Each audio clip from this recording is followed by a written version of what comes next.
শেষ ঠিকানা যদি ৩.৫ হাত মাটি হয়, তাহলে কিসের তো ক্ষমতার দাপট?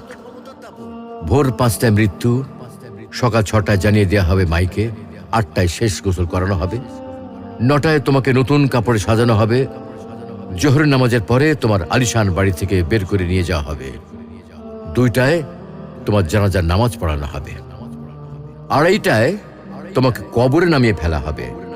মাটি দেওয়া শেষ হয়ে গেলে কেউ তোমার জন্য দোয়া করবে, আর কেউ চলেও আসবে। এই তো জীবনের শেষ আয়োজন। তো কিসের তো অহংকার, কিসের তো ক্ষমতার দাপট? হ্যাঁ, ক্ষমতা কারোর জন্য চিরস্থায়ী নয়। অন্যায়ভাবে কাউকে ঠকালে একদিন ঠিক নিজেকেও ঠকতে হবে, এটাই নিয়ম। হ্যাঁ, এটাই নিয়ম। ভোরের সূর্যোদয়ের আলোতে যে পৃথিবী আলোকিত হয়, সন্ধ্যার সূর্যাস্তে তা আবার হারিয়ে যেত দেখি। অসত্য দিয়ে সত্যকে কখনো ঢেকে রাখা যায় না।